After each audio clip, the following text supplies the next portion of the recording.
Bem, pessoal, então a partir de agora nós começamos uma nova etapa aí no nosso curso de Direito Civil. Nós encerramos o exame dos principais dispositivos da parte geral do Código Civil e a partir de agora começaremos a analisar os contratos em espécie. Como nós dissemos lá no início, o Código Civil regulamenta de forma específica mais de 20 contratos ao longo do livro que trata do direito das obrigações. O primeiro desses contratos, que conta com regulamentação própria, específica, é o contrato de compra e venda. E a posição dele no texto do Código Civil não é aleatória, né? O contrato de compra e venda é o primeiro a ser tratado pelo legislador, justamente em função do seu protagonismo, de ser um negócio que todos realizam diversas vezes em suas vidas. É um negócio jurídico de ampla incidência nas relações cotidianas e por isso merece um tratamento especial e com protagonismo por parte do legislador. Aliás, um tratamento extenso. Nós veremos que o Código Civil trata do tema em mais de 40 artigos, né? Então, há uma regulamentação muito bem desenhada pelo Código Civil para a compra e venda. Nessa primeira parte, nós trataremos do conceito e das características gerais. E vamos falar um pouquinho antes de história, né, da evolução, da origem histórica e da evolução da compra e venda. O surgimento do contrato de compra e venda está intimamente relacionado ao surgimento da moeda. Nos primórdios da civilização prevaleciam as trocas, né? Se o sujeito tinha em excesso um determinado bem que despertava interesse nas demais pessoas, ele propunha a troca, a permuta desse bem por outro também desejado e que ele não tinha em seu poder. Então trocavam-se coisas por outras coisas. Se eu queria carne e não tinha, eu poderia oferecer a alguém as minhas laranjas para obter a carne desejada. Então, esse era o principal negócio, se é que se podia chamar de negócio, que vigorava nos tempos aí mais primórdios da civilização. Enfim, com o passar dos séculos, determinados bens passaram a ser eleitos como padrão para transações entre pessoas. Daí é que até vem a palavra que a gente usa largamente hoje em dia, pecuniário. Pecuniário ou pecuniária vem de pecus, que significa em latim gado. Num determinado momento, as cabeças de gado passaram a funcionar como uma espécie de padrão de valor. Então, se eu queria adquirir, uma carroça era vendida por 2 cabeças de gado ou 1 cabeça de gado. Ou seja, a cabeça de gado funcionava como uma espécie de moeda. Daí a expressão pecuniária, vem de pecus. Muito bem, a sociedade, no entanto, evoluiu e a partir de um certo ponto, as cabeças de gado foram substituídas pelo metal cunhado.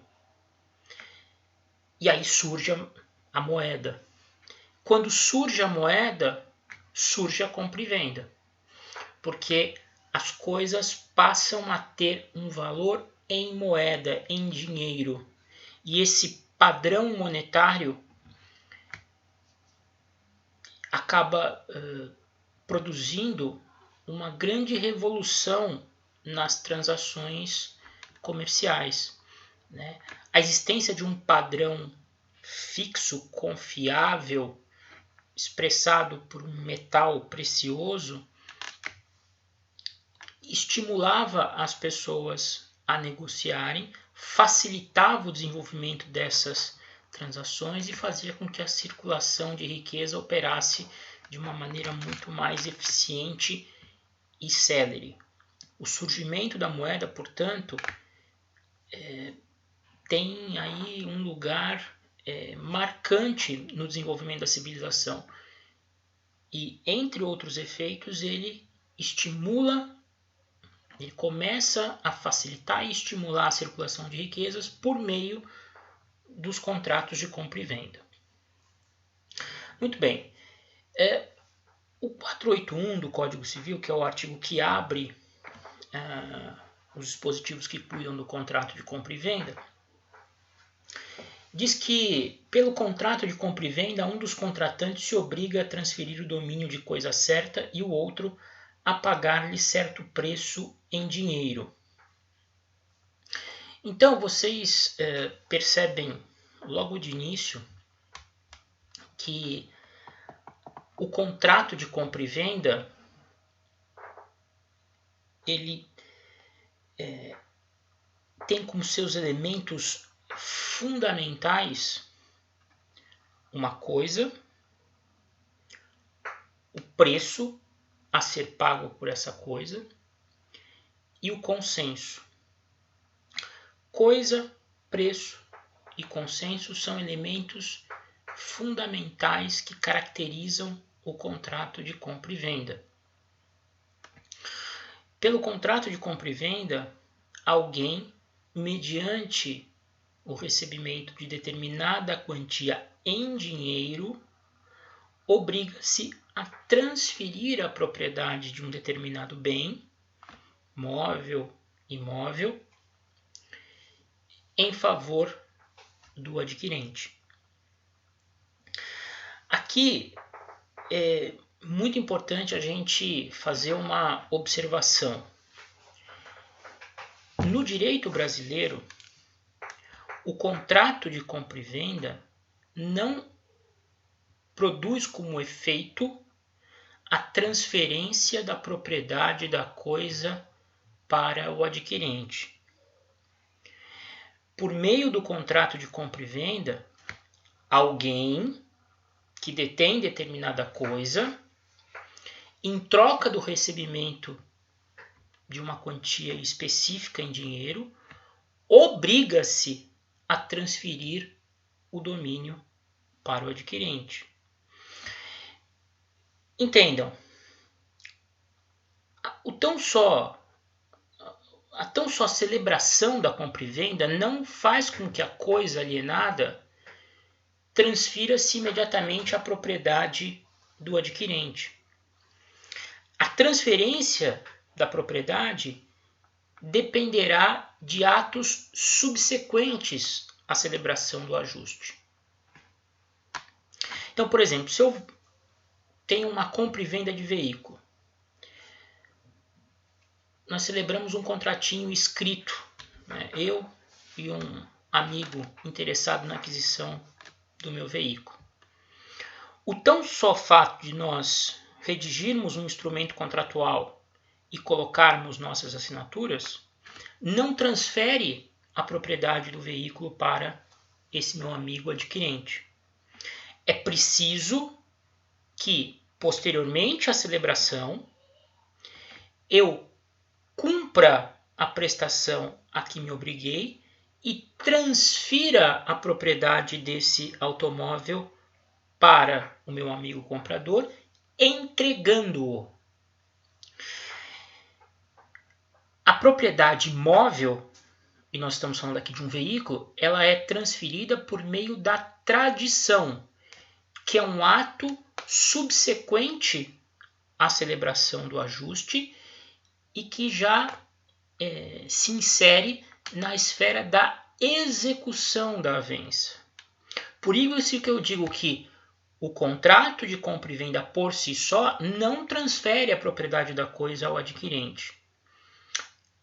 Por meio do contrato de compra e venda, alguém, em troca do recebimento de determinada quantia, obriga-se a transferir a coisa ao adquirente por meio da tradição, se o bem for móvel, tradição significa entrega da coisa, ou registro no caso do bem ser imóvel. Por exemplo, tratando-se de uma compra e venda de um apartamento, o fato de eu e o comprador nos dirigirmos até um cartório de notas, celebrarmos lá uma escritura pública e eu entregar as chaves do imóvel para o comprador, não significa que está havendo a transferência da propriedade.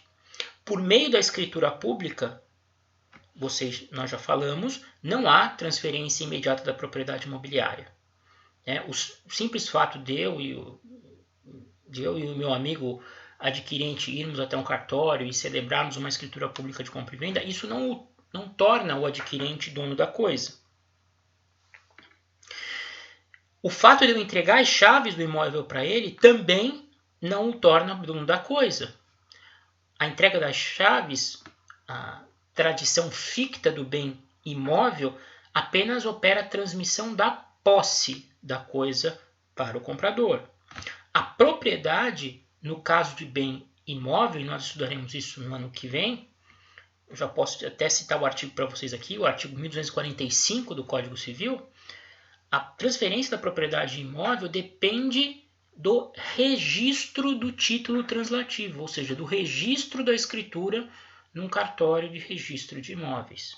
Então, guardem, porque nós vamos continuar no próximo vídeo. No direito brasileiro, o contrato de compra e venda não opera a transferência imediata da propriedade ao adquirente. Sempre será necessário a prática de atos posteriores para que a efetiva transmissão da propriedade ocorra. O contrato de compra e venda é estritamente consensual, ele apenas obriga o alienante a transferir o domínio da coisa mediante o recebimento de certa quantia em dinheiro, ok? Eu vou parar aqui e já continuo.